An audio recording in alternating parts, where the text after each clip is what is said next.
శంకర దిగ్విజయం జగద్గురు శంకర దిగ్విజయం శంకర దిగ్విజయం జగద్గురు శంకర దిగ్విజయం.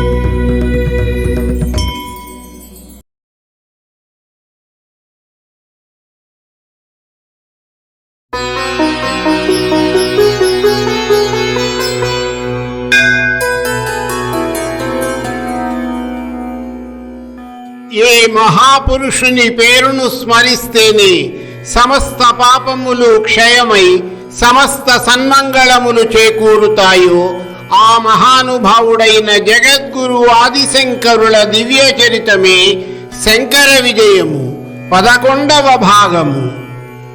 శ్రీ గోవింద భగవత్పాదుల ఆజ్ఞతో శంకరుడు వారణాసి చేరుకొని పవిత్ర గంగానదిలో పుణ్యస్నానమాచరించి విశ్వేశ్వరుని సన్నిధిలో కొంతకాలం గడిపారు. అయస్కాంతం ఇనుప రజనును ఆకర్షించినట్లు వేద సూక్ష్మములు శంకరులకు వారణాసిలో బాగా అవగతమయ్యాయి. వారణాసిలో సూర్య చంద్రులు మించిన తేజస్సుతో బ్రహ్మ తేజస్సు కలిగి సకల వేదములను అభ్యసించి గురు కృపను పొందాలనే తలంపుతో బ్రహ్మచర్య వ్రత నిష్ఠ కలిగి విరాగి అయిన సదానందుడు అనే బ్రహ్మచారి శంకరుల వద్దకు వచ్చి ఆయనకు ప్రణమిల్లాడు. శంకరులు ఆ బాలునికి సన్యాస దీక్ష నొసగి ప్రథమ శిష్యునిగా స్వీకరించారు.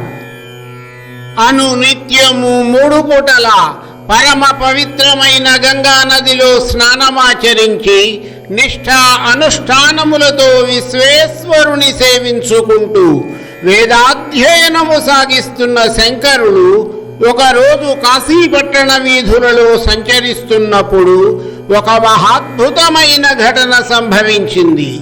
ఆయన వెడుతున్న మార్గ మధ్యంలో 4 శునకాలతో ఒక చండాలుడు అడ్డుపడినాడు. తాను పరమనిష్ఠాగరిష్ఠుడను సదాచార సంపన్నుడను ఇతర బ్రాహ్మణులతో కూడి ఉన్నవాడను అయినందున శంకరులు ఆయన శిష్యులు దూరం గచ్చ అంటూ అడ్డు తప్పుకోమన్నారు. అప్పుడు ఆ మాలవాడు శంకర భగవత్పాదులతో ఇలా అన్నాడు: అన్నమయాత్ అన్నమయం అథవా చైతన్యమేవ చైతన్యాత్ ద్విజవర దూరీకృతం వాంఛసి కిం బ్రూహి గచ్చతి. సర్వానికి మూలమైన అన్నం నుండి నిర్మితమైన ఈ శరీరం చండాలుడిలోనైనా బ్రాహ్మణుడిలోనైనా ఒకే విధంగా పనిచేస్తుంది. మీరు అడ్డు తప్పుకోమన్నది మీకు ఎదురుగా కనిపిస్తున్న ఈ శరీరమున, లేక ఆ శరీరం లోపల ఉన్న ఆత్మన? శరీరమునే అయితే మీకు నాకు ఇద్దరి శరీరము అన్నముతో తయారైనది. ఈ శరీరము ఆహారమును స్వీకరిస్తే నిలుస్తుంది, లేకపోతే నశిస్తుంది. నాది నీది 2 శరీరములు కూడా పంచభూతాత్మకములైనవే కదా. అటువంటప్పుడు ఈ రెండిటిలో భేదమేమున్నదని తలపోస్తున్నావు? నీవు పలుకుతున్న మాటలు పరిపూర్ణమైన జ్ఞానివైన నీ స్థాయికి తగినట్లు లేవు. అలా కాకుండా ఆత్మనే తప్పుకోమంటున్నారా అంటే ఏకమేవాద్వితీయం బ్రహ్మ మొదలైన ఉపనిషత్తులలో ప్రస్తావనలు ఆత్మ యొక్క స్వరూపమును అనేక విధములుగా వివరించాయి. ఆత్మ అనేది నిరవధ్యము, నిరంజనము, సత్యము, జ్ఞానము, అనంత బ్రహ్మస్వరూపము. వీటన్నిటికంటే మించి ఆత్మ అద్వితీయము. ఓ యతీంద్ర, ఆత్మ శరీరములో కేవలము ఇంద్రియములకు సాక్షిగా మాత్రమే నీ శరీరములోనూ నా శరీరములోనూ ఉన్నది. సర్వత్రా వ్యాపించి ఉన్న ఆత్మను నీ ఆత్మ నా ఆత్మ అని ద్వైతము ఎలా చేయగలిగావు? గచ్చ దూరం అని పలికిన ఒక్క మాటతో అజ్ఞానివైపోయావు. నీవు బ్రహ్మజ్ఞానమును పొందిన వాడవు. నీవు ధర్మ ప్రచారమును చేసి అజ్ఞానమును ధ్వంసము చేయడానికి వచ్చావని అందరూ అనుకుంటున్నారు. అటువంటి నీవే ఆత్మ విషయములో నీలో నాలో భేదబుద్ధి కలిగి ఉన్నట్లయితే ఇంకా ఆత్మజ్ఞానము సాధించడం అనేది ఎవరికి సాధ్యపడుతుంది? పరిపూర్ణ జ్ఞానివైన నిన్ను కూడా ఆత్మజ్ఞానము విషయంలో ఇంత అజ్ఞాన దృష్టి కప్పివేయడము నాకు ఆశ్చర్యమును కలిగిస్తున్నది.